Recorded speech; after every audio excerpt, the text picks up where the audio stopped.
Let me go ahead and turn my camera on here so folks can see me. So just a quick intro. Ash Summer, Senior Technical Specialist on the team. I cover security compliance identity for primarily California and Mountain, but I have national coverage, so I try to help out wherever I can. I have about 6 years of experience in Microsoft security, originally coming in from the commercial side. I've also had significant presence on the healthcare side where I got the opportunity to work with some large healthcare systems as well, and some Fortune 100 companies as well, like Charles Schwab and Berkshire Hathaway, so on and so forth. So really excited to be here. I saw Steve joined in. So Steve, do you want to share a couple of words before we kick things off? Yeah, I guess so, sure. Welcome to Microsoft and Higher Education, the very last session of day 3, Microsoft Defender for Cloud. I will be here along with that, helping Ash out in the chat along with Caden, and the floor is yours, sir. Awesome. Thank you very much. I'm going to go ahead and share my screen now. Share the slide over here. Switch over to presentation mode. All right. Let me go ahead and kick things off here, just diving right into Microsoft Defender for Cloud. So again, as Caden and Steve stated, if you have any questions, go ahead and drop it in the chat. I hope to cover my entire presentation in a 45-minute time frame, so leave about maybe 10 to 15 minutes for Q&A. So if you want to wait till then, great. If not, you can go ahead and drop it in the chat. Caden and Steve will go ahead and answer those questions. If not, we can touch on that later. All right, so diving into Microsoft Defender for Cloud. Some of the key things to know and understand about Microsoft Defender for Cloud is that the MDC, as it's called, covers your infrastructure side of the house. You may have heard of Microsoft 365 Defender that essentially covers your end users. There's a whole entire component, which is Microsoft Defender for Cloud, that's just for your infrastructure workloads. So what do I mean by that? So when we talk about infrastructure, that's your servers, that's your storage, that's your SQL. If you're using any containers today, that's also covered in there. Any IoT devices, any app services that you're set up for today. And the best part is it's not just Azure. We have multi-cloud visibility. So if you have any workloads, maybe in AWS or Google Cloud, as GCP, as it's called, we have the ability to look inside these multi-cloud environments and pull all of that data into Microsoft Defender for Cloud. And to take it one step further, we also have the ability to look on premises as well, and bring in your on-premises workloads into the Microsoft Defender for Cloud as well.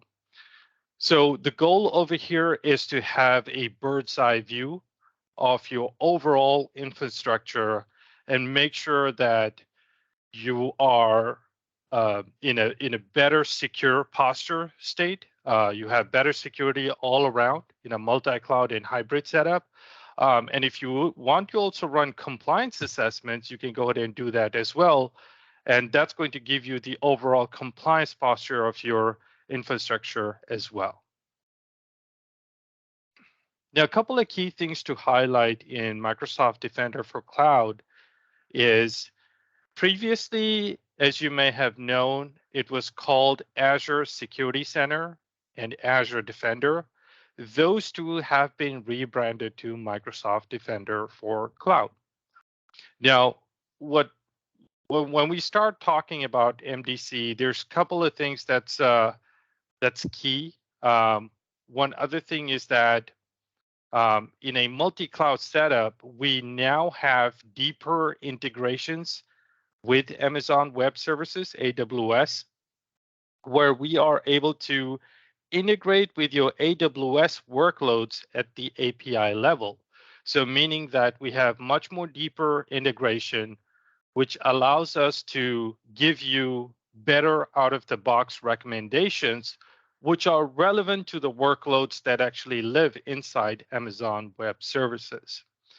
Another key thing, and which is important, is the MITRE ATT&CK framework recommendation. As you may know, MITRE ATT&CK framework is a very popular framework in the security industry.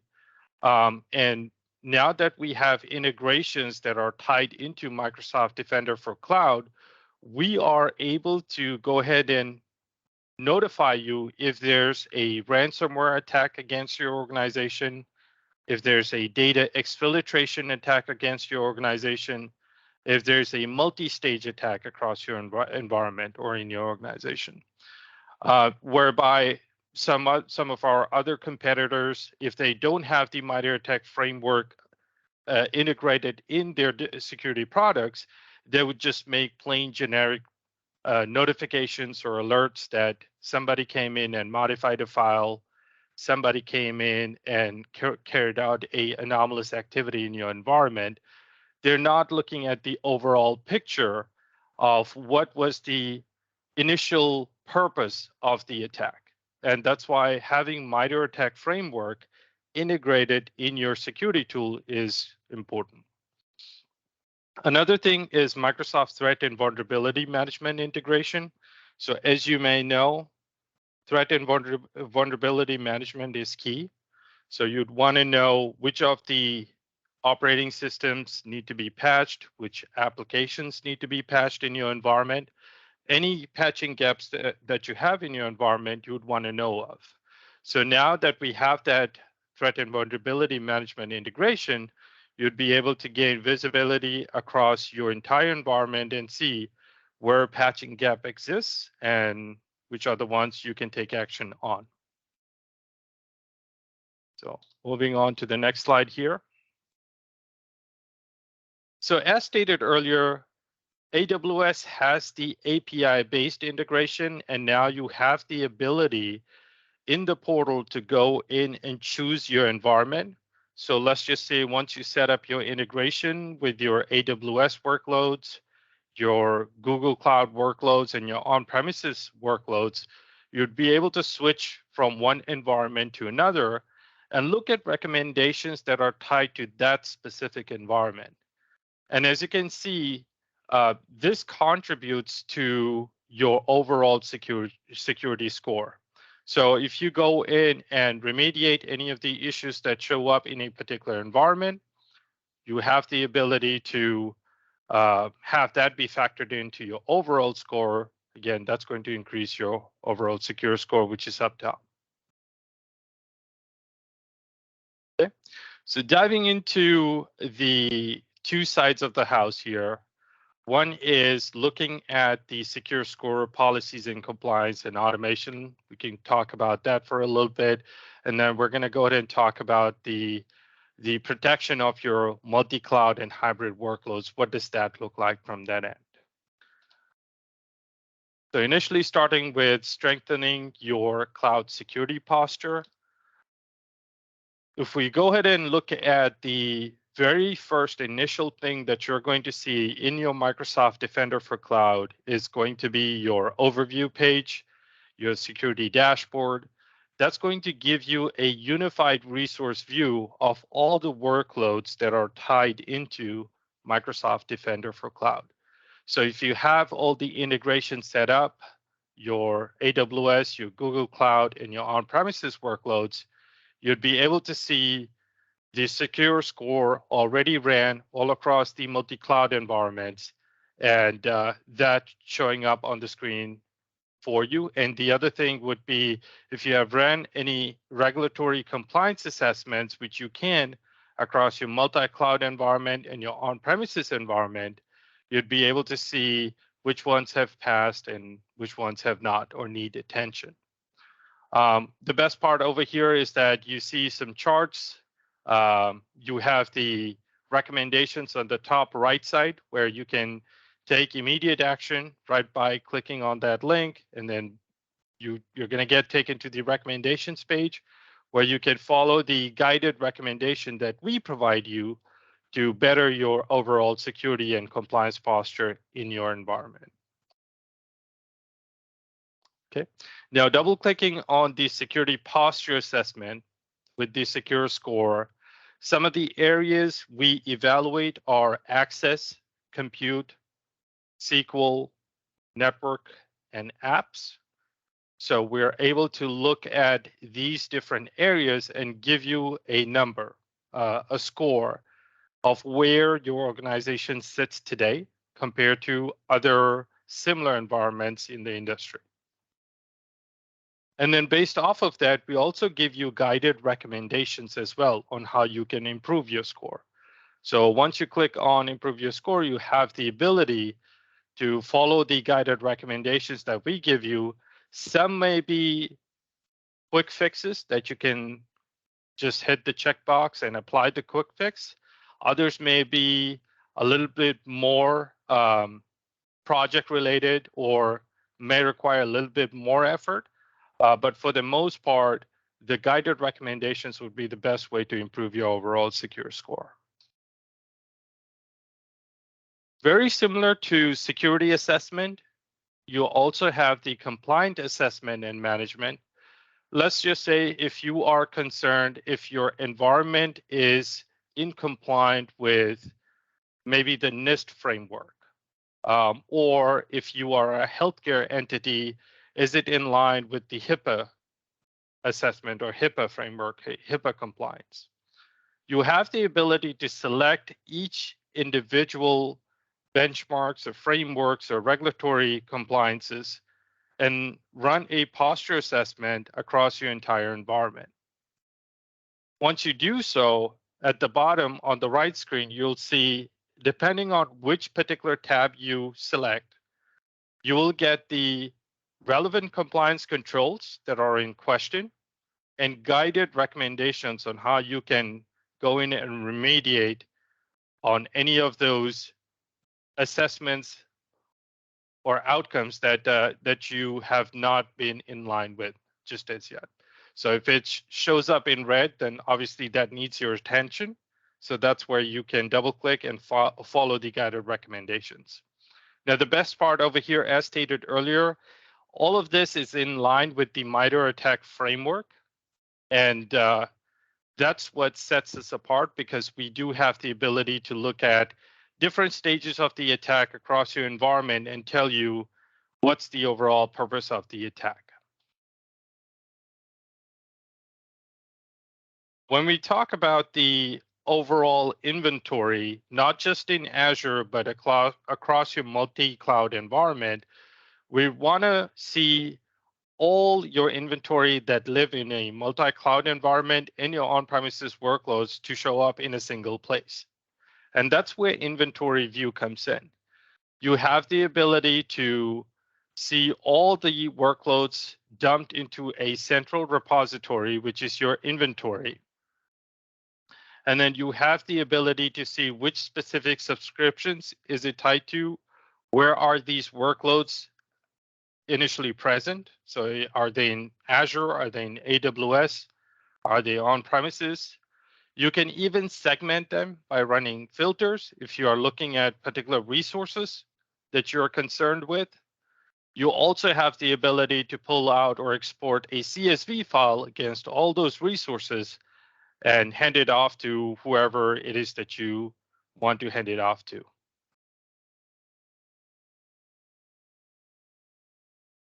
Another key thing is making sure that you have the right access available to the right admins if they need to go in and engage in any administrative activity.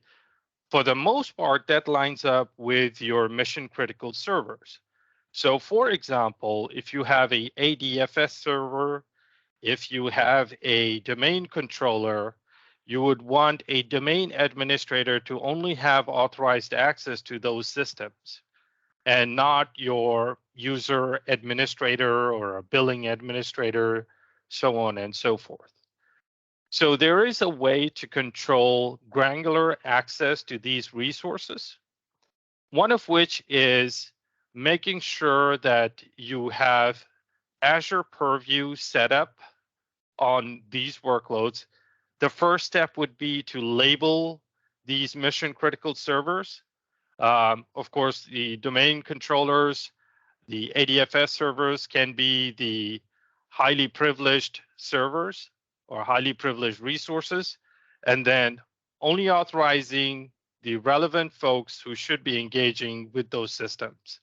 So maybe the domain administrators or server administrators who can go in and run maintenance or update or do whatever they need to on those systems.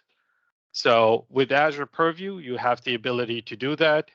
You also have the ability to classify and protect the workloads that are in there as well.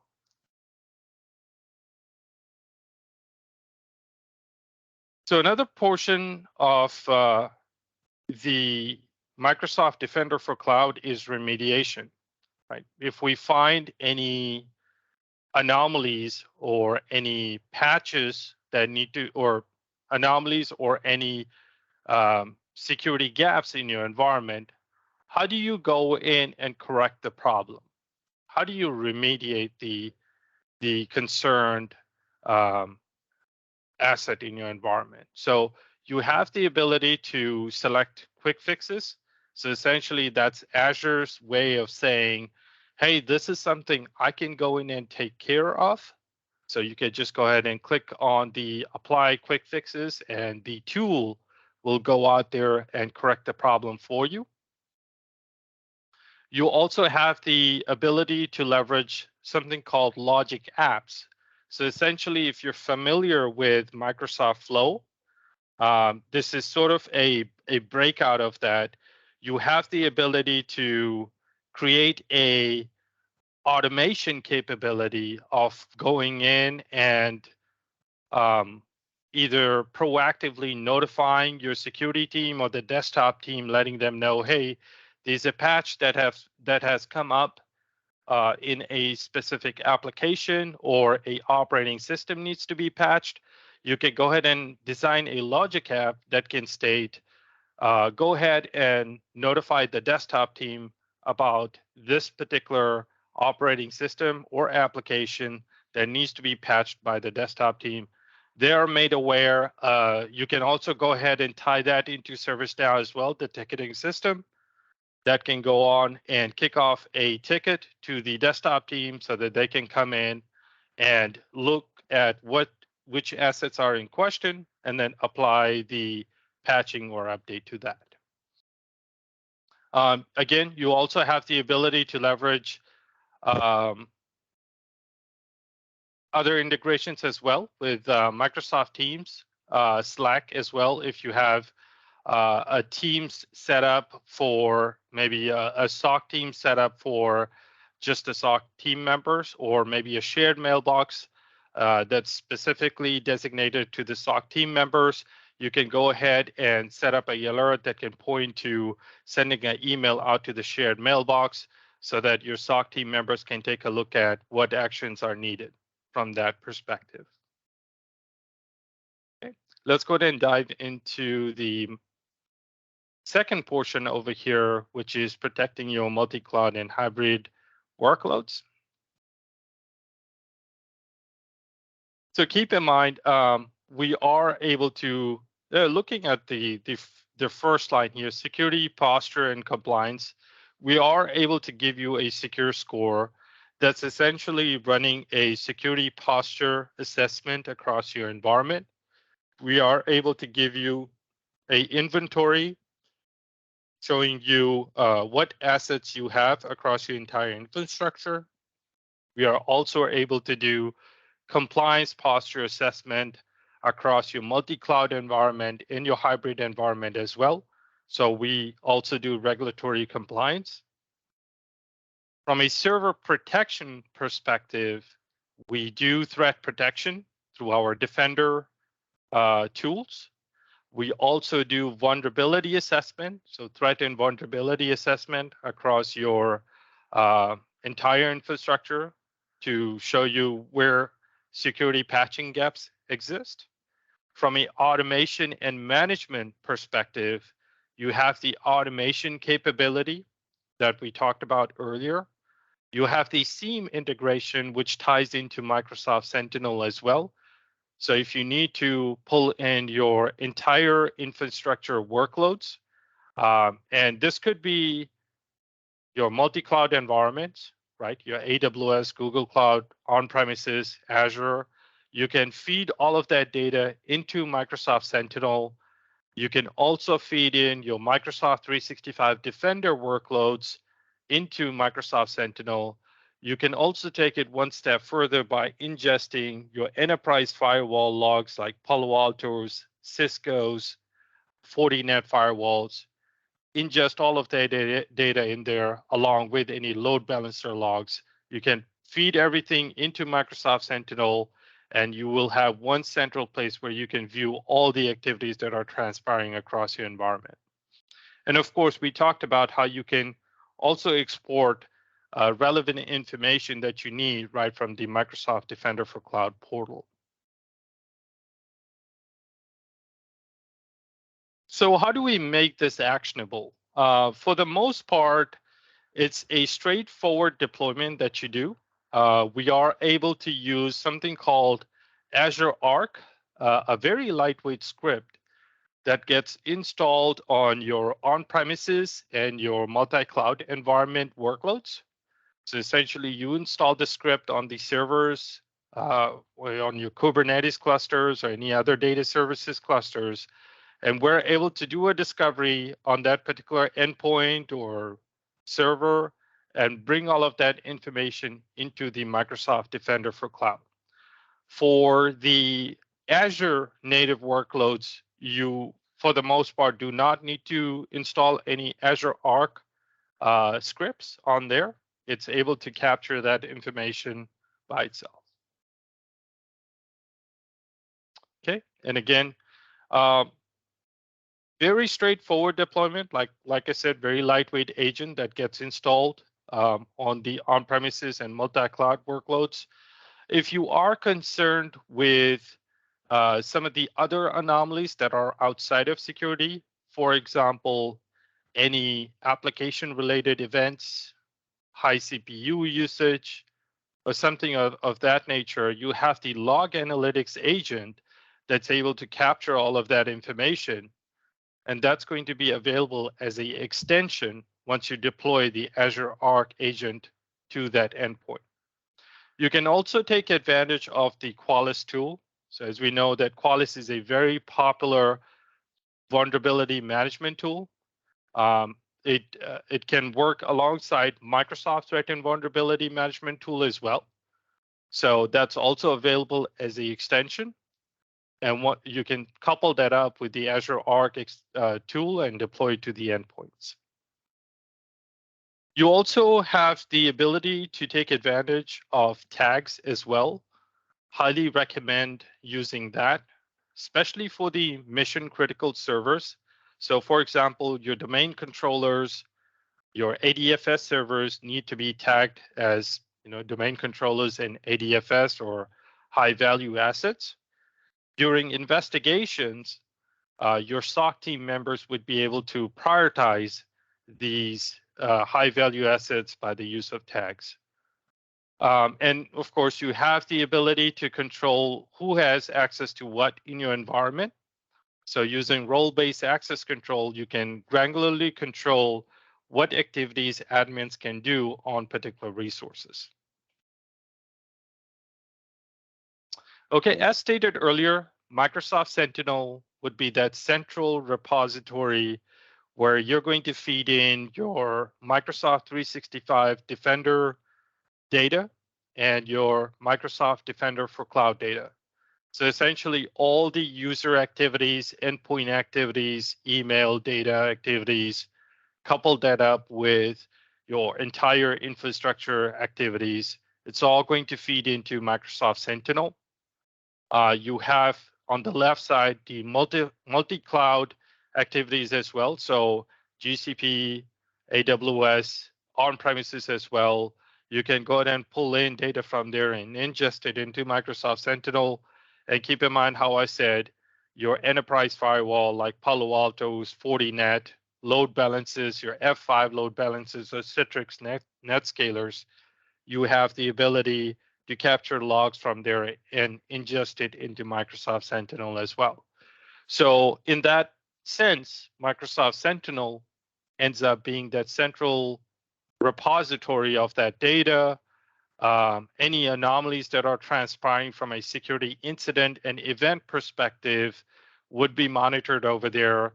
And then you can go ahead and do security orchestration from there as well.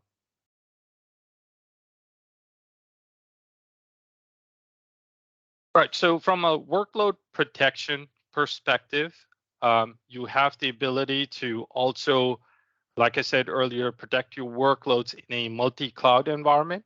So you can safeguard any of the Windows or Linux servers that you have in the multi-cloud setup and a hybrid setup as well.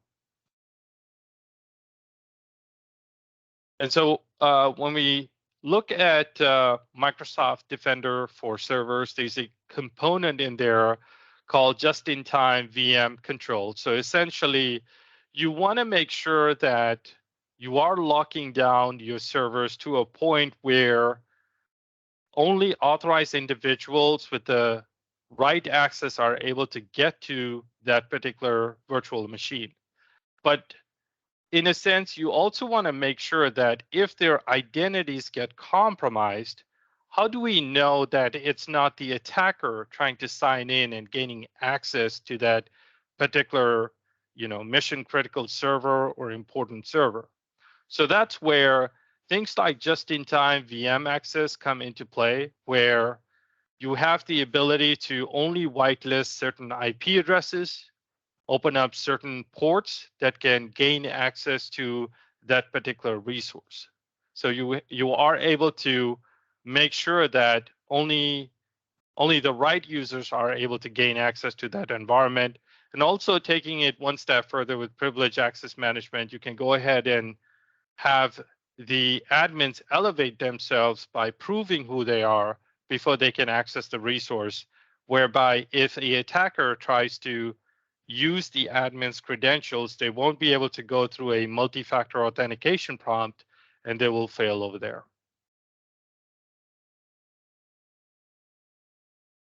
Okay. So something we have already touched on is turning on vulnerability assessments.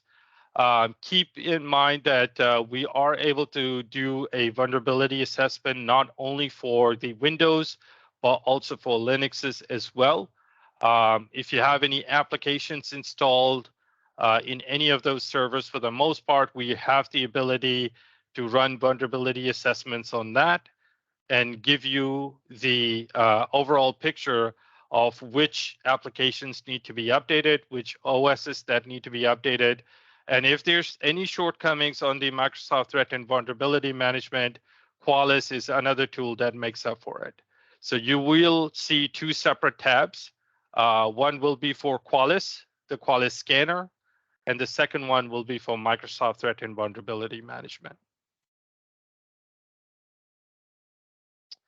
Okay, so when we talk about protection, it's not only limited to servers. We also have Defender for SQL as well that has the ability to protect your databases. So if you have any SQL databases that live in the Azure cloud or any on-premise SQL servers, we have the ability to look inside the SQL databases and make sure that there's no harmful attempts or unusual attempts that are being done to those SQL databases. Again, both at the cloud, multi-cloud perspective and a hybrid perspective as well. And we also are able to look at any security misconfigurations on the SQL servers as well. Okay. So same applies for Defender for storage as well. So if you have any Azure Blob Storage, Azure files that you need protected, we have the Microsoft Defender for storage that you can utilize and apply the protections to those storage services. For the most part, the Azure files are both SMB shares and Azure shares. We have the ability to protect any malware from making their way into your environment. If somebody does try to upload any questionable files in the environment, they'd be prevented from doing so. Okay. Same protection extends to containers as well. If you are looking to use Azure Container Services as well, we have a Microsoft Defender available to protect your container registries as well.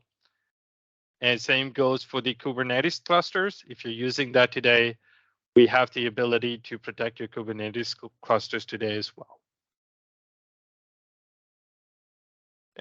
So some of the key things that stand out in the Microsoft Defender for Cloud is that one of the needs that I'm coming across a lot is file integrity monitoring. And essentially, this is where you want to make sure that the file system that lives in the servers are not being meddled with or messed with by any applications as they are being installed. So file integrity monitoring is a feature that is available in Microsoft Defender for Cloud. And you have the ability to set that up or enable that across your both Windows and Linux workloads.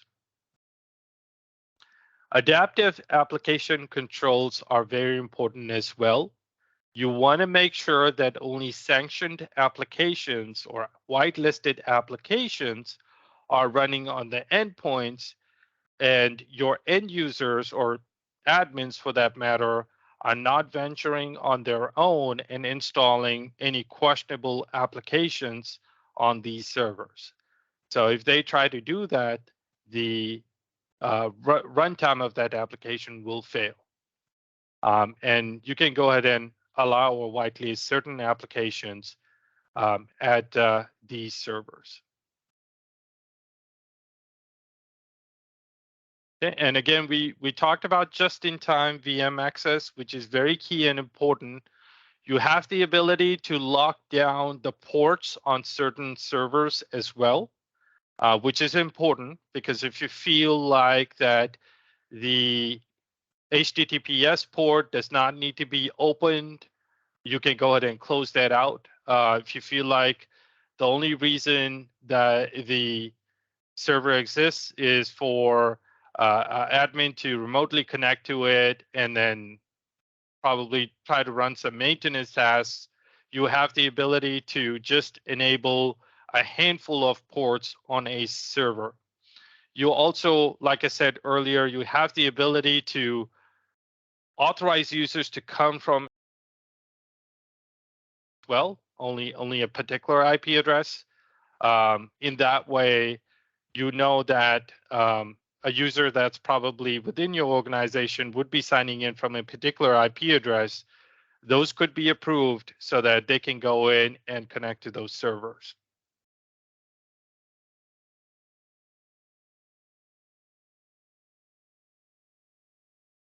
And then you also have the ability to, if you have any existing workflows today that you're utilizing, for example, from a SIEM perspective, IBM Radar, QRadar, or Splunk, you have the ability to integrate Microsoft Defender for Cloud into those workloads as well using APIs.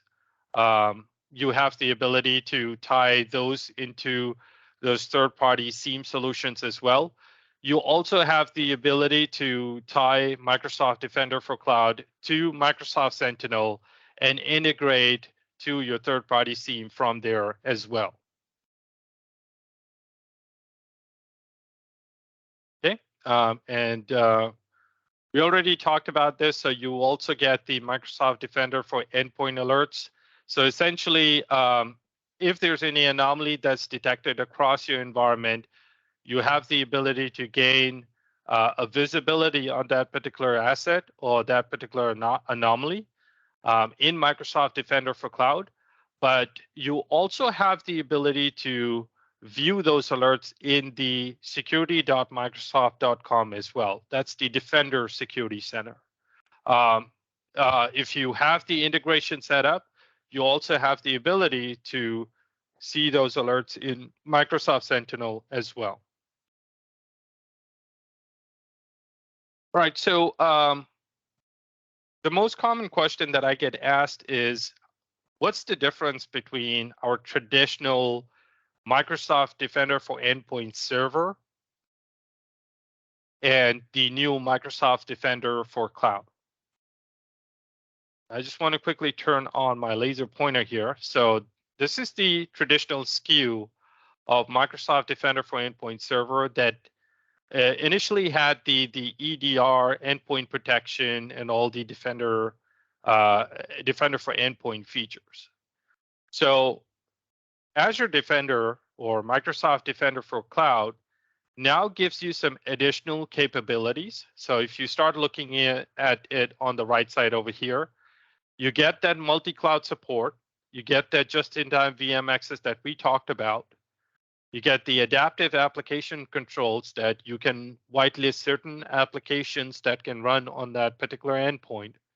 You get file integrity monitoring that we talked about. You get the threat and vulnerability management from both sides, the Microsoft Threat and Vulnerability Management and Qualys. You get the secure score, the security posture assessment that's across your environment. And then you get the microsegmentation and detection. So essentially, agentless cloud scan will happen in your Azure workloads only. So you have the ability to do that as well. You get the 500 meg credit per server that's factored in towards your overall Microsoft Sentinel costs or log analytic costs. And then you get the regulatory compliance piece that we talked about. So running the compliance posture assessment across your entire environment.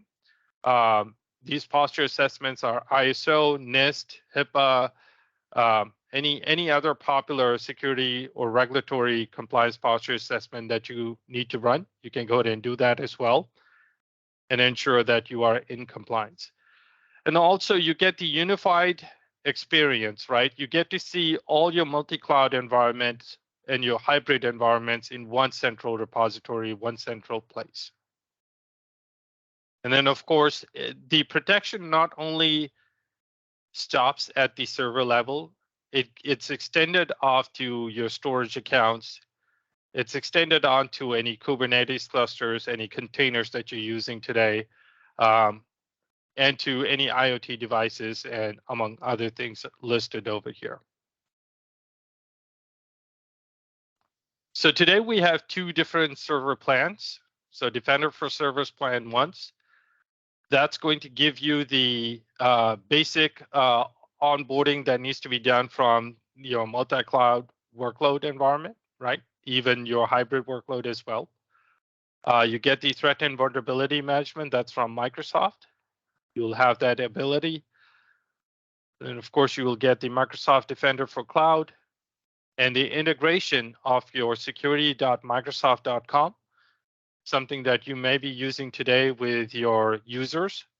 If you have the A5 security licenses already set up and deployed, for the most part, you would have the Microsoft Defender Security Center already set up. You could go ahead and integrate that to the Microsoft Defender for Cloud as well. But the Plan 2 will give you some added benefits, as stated earlier. You will see the security policy and regulatory compliance. You'll get that 500 megabytes free credit towards your log analytics workloads. You will get that Qualys benefit. You are going to get threat detections, adaptive application controls, file integrity monitoring that we already know is important, just-in-time VM access to lock down the ports and IP addresses, and adaptive network hardening as well. Okay, so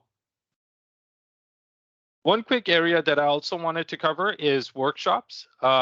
If you are not ready to pull the trigger today, you'd probably want to visualize the solution in your environment. We do have a workshop that's built around Microsoft Defender for Cloud today. Workshops are, for the most part, fully funded by Microsoft. They are partner-led engagements.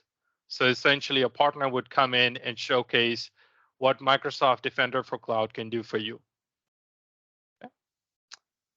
So with that being said, one final thing to cover here is that we do have partners who come in and can do the deployment the right way the first time for you in your environment. So if you are interested in pursuing that, we can go ahead and engage you with one of our Microsoft Gold partners. We have some ninja trainings available as well that are centered around Microsoft Defender for Cloud.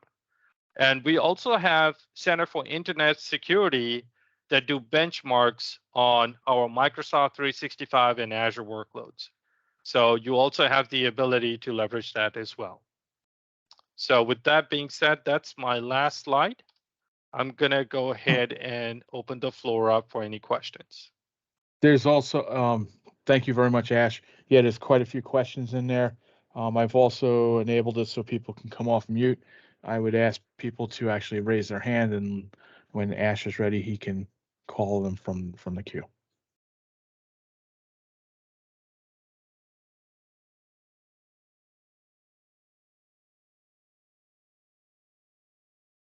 Do you need me to read the questions, Ash, or do you? Yes. Sorry, I was just switching over here. So let's start with James Morris over here. Just trying to see which ones are answered and which ones are not. I need to have 150 plus separate incarnations of this in my tenant, each largely autonomous while maintaining centralized control. Is that doable? James, if you can elaborate on your question a little bit more so I can better understand that. So like much of higher ed, our environments are highly decentralized.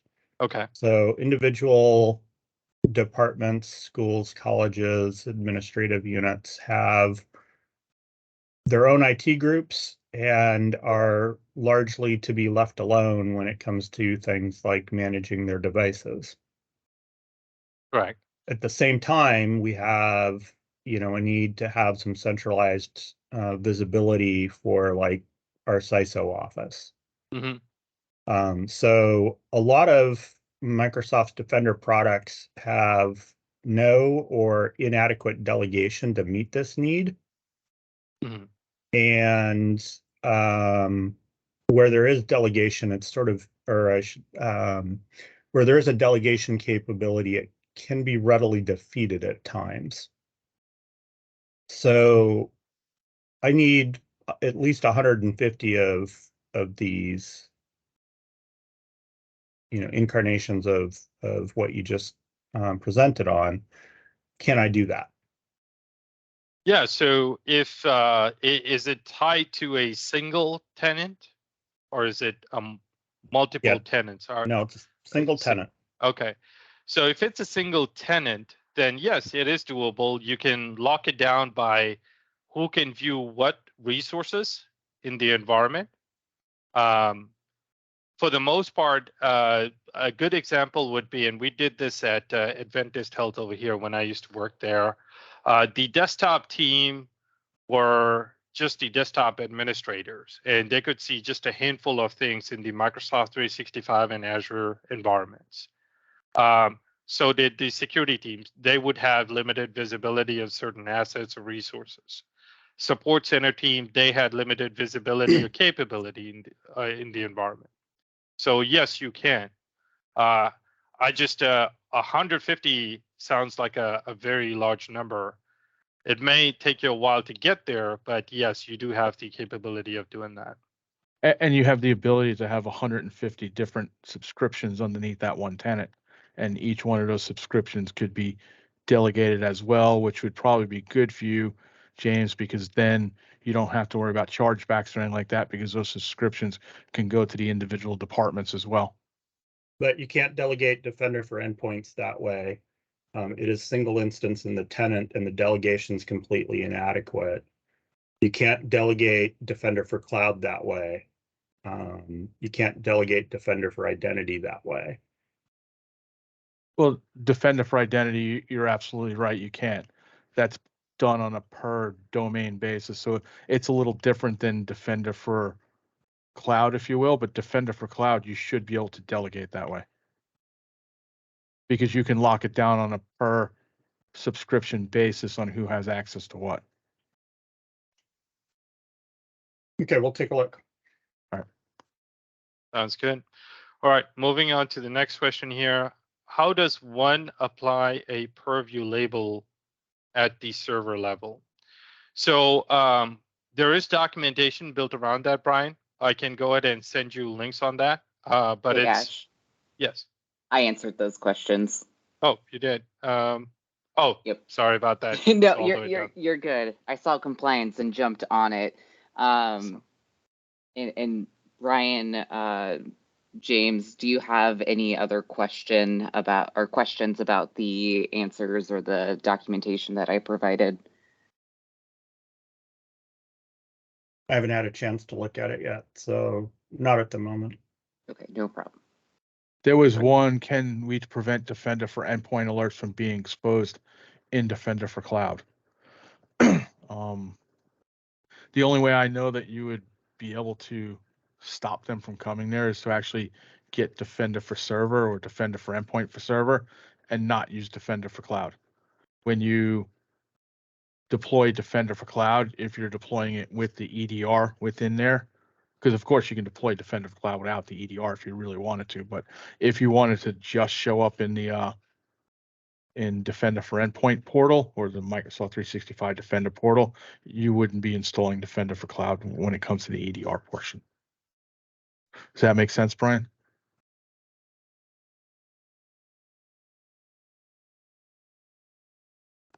Not entirely, but I will look into that. Okay. And we can definitely, I'll have Sam, who's your security solutions professional, reach out to you, Brian and James. Okay. Does- All right. Look, Steve, was there anything else? Sorry. There was one, I don't think Caden answered it. No, he did not. Does the 500 megabit log analytic benefit include Sentinel benefits for storage, or is that separate, such as A5 licenses include a 5 megabit per user benefit? So as I recall, the 500 megabit log analytics benefit is tied to Microsoft Defender for Cloud. That has no tie-ins to the A5 licenses. No, I So- think it was the other way around. So like it's probably more, can they use that 500 meg inside of Sentinel? And I'm sure if it's the same log analytics server, then they could.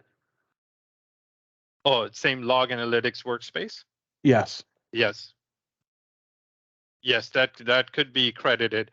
I know it's per, let's see, and we do have documentation on that as well. There are certain restrictions on where that credit comes from. So it's just the Microsoft workloads and not third-party workloads, just so you guys are aware.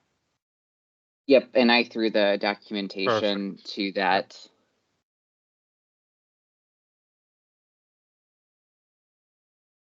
Okay, so Chris, did that answer your question? Yeah, that's Chris.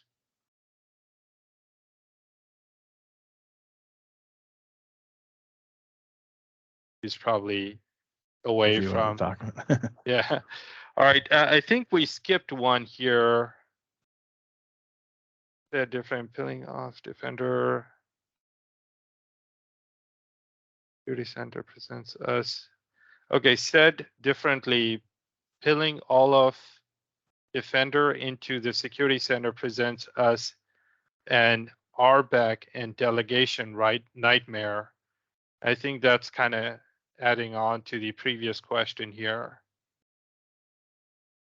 Okay, so that's something I think, Steve, you already went ahead and answered. That's probably just building on to Brian's initial question on the segmentation. Mm-hmm. I think I captured all of it. Any other questions from anybody else?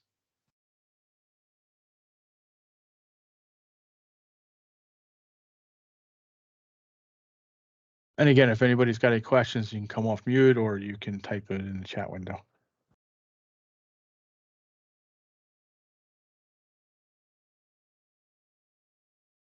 So Chris, I think, had another question. Is the 500 meg, can that be used for Sentinel? And that's, yes, that is documented. I'll go ahead and send you the link around that.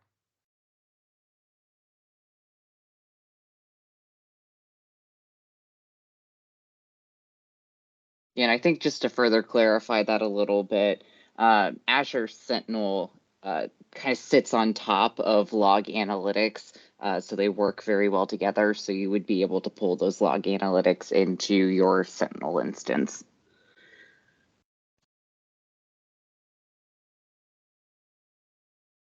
I think this page here, we'll talk about that.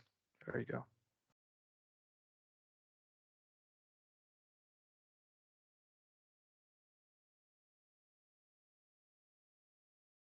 So Chris, you can take a look at that link. That's going to walk you through, what the limitations on that are, how you can take advantage of that benefit. Awesome. Got the thumbs up here. Any other questions?